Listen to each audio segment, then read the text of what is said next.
With me is the Foreign Minister of Netherlands. Sir, welcome to WION. If you can give an overview of India-Netherlands relationship, particularly with focus on critical minerals, semiconductors, and also the Indo-Pacific.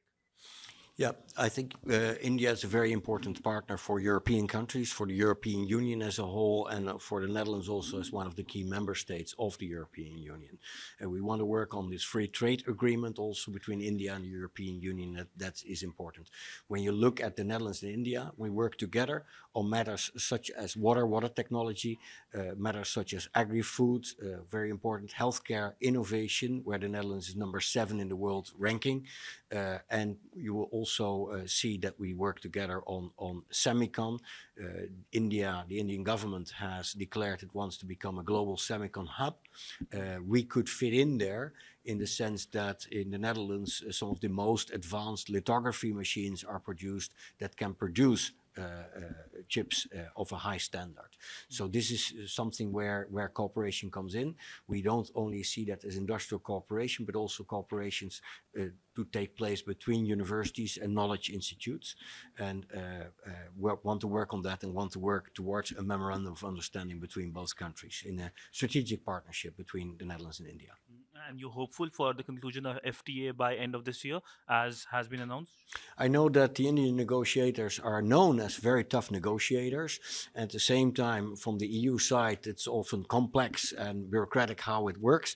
But I think we need to join hands and can work together, because in this world of unrest and war and uncertainty in many ways, I think that countries such as India and continents such as Europe have to hold hands and be predictable and reliable partners to each other.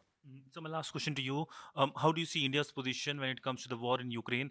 The Indian Prime Minister has been to Moscow, he has been to Kiev. India has close relationship with Russia, increasingly importing energy as well, but also providing humanitarian support to Ukraine. So how do you see India's position?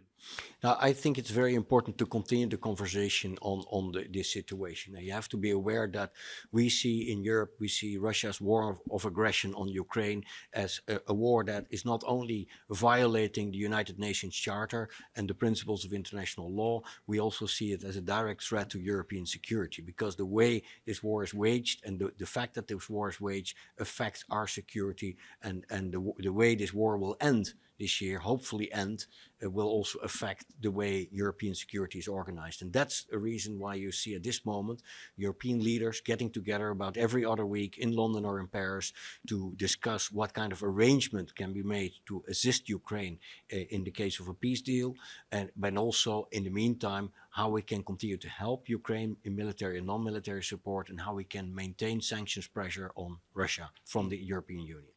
On that note, thank you so much, sir, for speaking to WION. With video journalist Neeraj Patel, Sidhant Sibal for WION in New Delhi.